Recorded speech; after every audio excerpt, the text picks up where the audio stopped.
Are genuinely living in the golden age of pocket knives, especially budget pocket knives. And mostly we see a lot of the same stuff. But this time around, Civivi is bringing the heat with two knives that I think are going to shake things up a little bit, maybe start the next new trend. So let's go ahead and take a look at two new offerings from Civivi. Look at Civivi's line, it certainly appears like they're doing the same as everyone else, maybe even being a little bit expensive at times. But the reality is Civivi has been the leader, or at least the trend leader, I should say, for a long time. The Elementum came out and it changed the trajectory of knives in general because it had such a clean look. It had a premium steel, especially for the time, at a very, very affordable price. That changed things, and a lot of companies had to adapt because of its existence. When the button lock started getting incorporated into budget knives, who was the first one on the scene? With the Cogent, it was once again Civivi. And now I feel like they're doing it yet again with this knife. But before we get to this, I want to talk about the Sentinel Strike, which in its own right is doing some different things that we haven't seen yet from Civivi. So let's talk about it.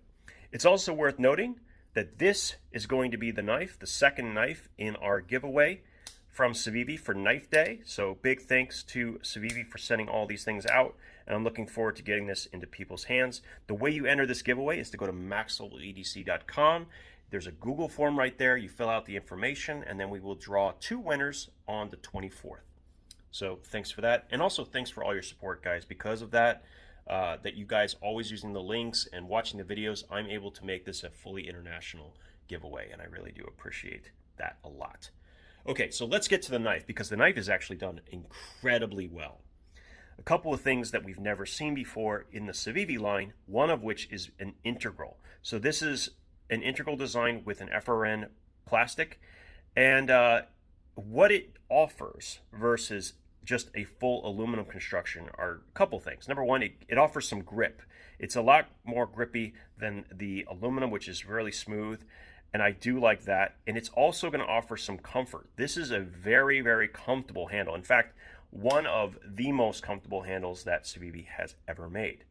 Now, I do think that it's partially due to the integral design, but it's also due to the clip itself, which I think has made some nice improvements, maybe taking some hints from certain knife reviewers, and I think it was a good call. This is a ultra deep carry clip that is attached with a nut instead of a screw on the back with a glass breaking bead, and allows it to flip on either side without taking much apart. So I do think that's quite cool. So if you have a multi-tool, you'll be able to do this on the fly with your pliers. Neat. Very, very neat.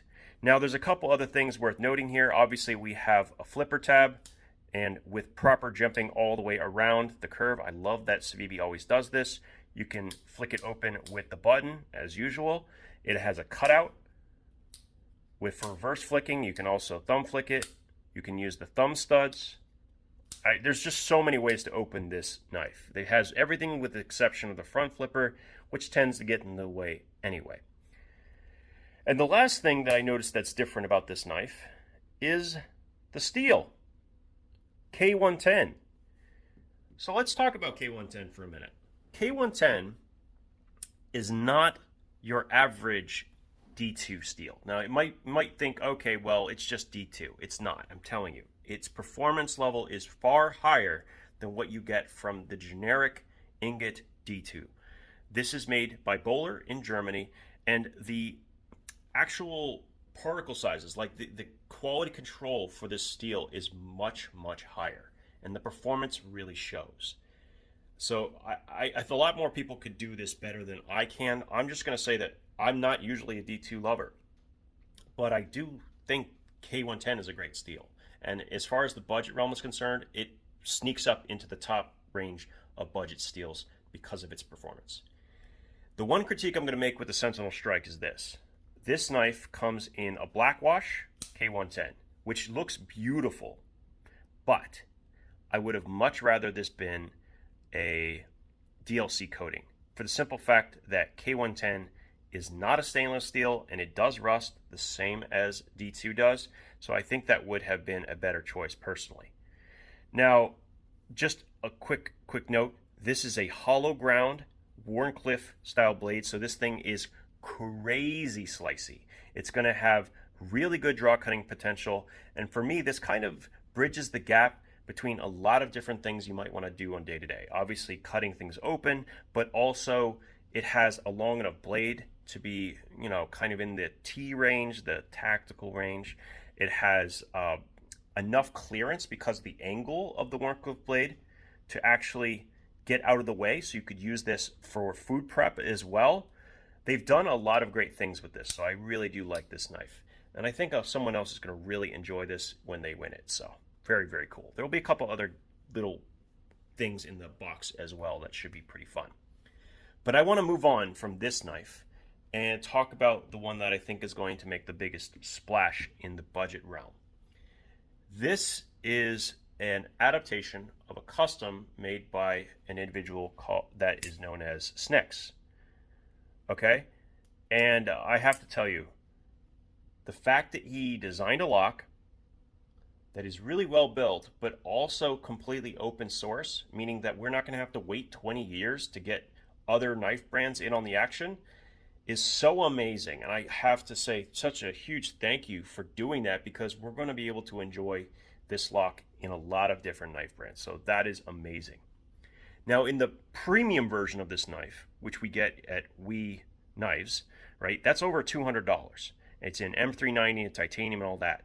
But I got to tell you, I wasn't a huge fan of it because of the way the lock bar functions and has a lack of this pin. So this pin was installed in this budget version so that this does not come out. Now you can remove that, and allows you to pull this lock pin out for cleaning if you really want to. And he shows this on his Instagram. But I kind of like it the way it is. I think for most people, this is going to be ideal.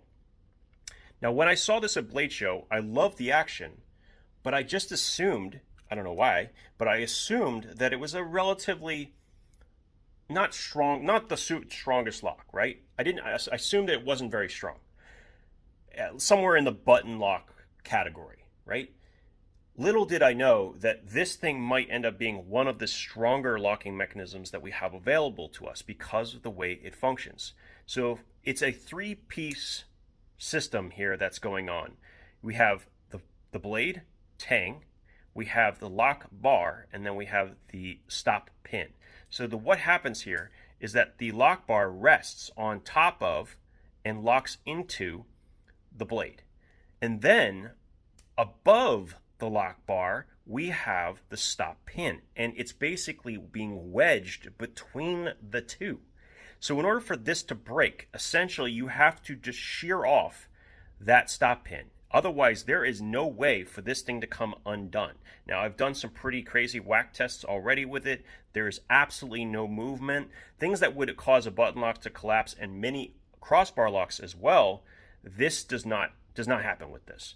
So this design is certainly more of a food prep sort of EDC knife, but in theory, this could absolutely be used to make a much stronger knife. I wouldn't call it quite shark lock level. Certainly not quite there as far as strength, but above the crossbar, definitely. I definitely think that this lock will end up being stronger than most crossbar locks because of its design.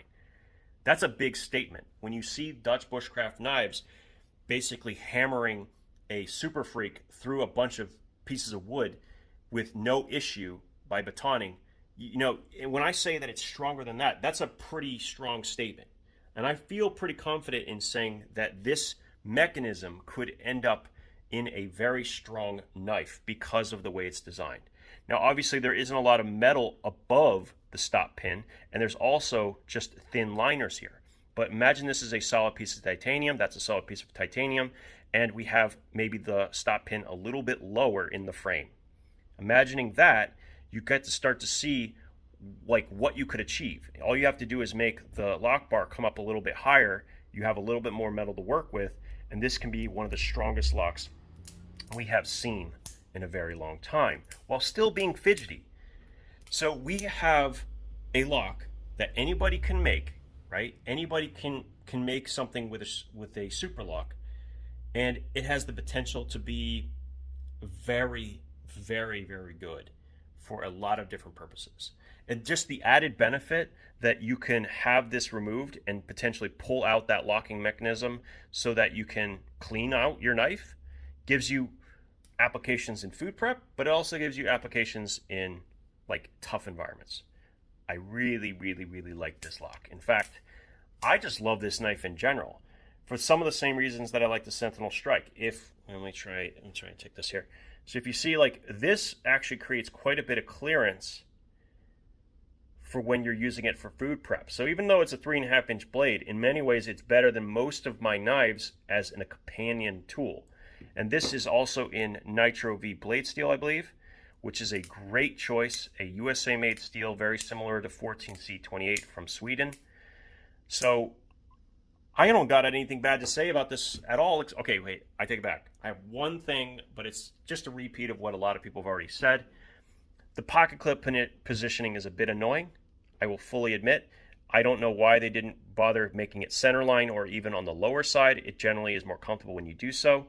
But yeah, that is one small critique I have to make, is that the location of the pocket clip being so high, I wish that wasn't the case. But even with it, it's still quite comfortable. And a lot of times what I'm using with it is a pinch grip or something along those lines, and I don't really have an issue with that at all. So just an amazing knife. It also sounds really good. Hold on a second, let me grab something. This is one of my other favorite companion knives. This is the XL Pyrite.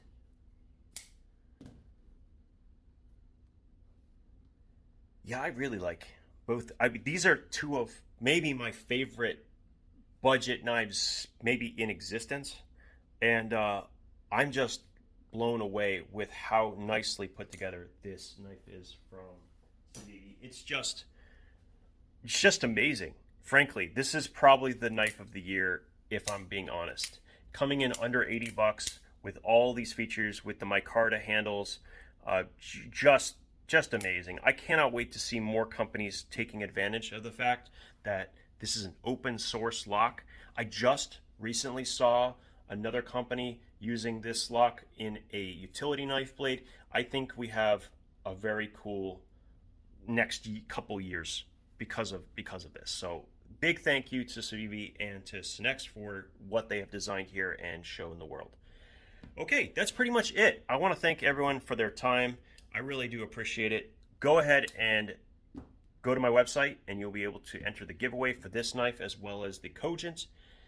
And that's pretty much it for today. Thanks as always for your time. I really do appreciate it, and we'll talk again soon.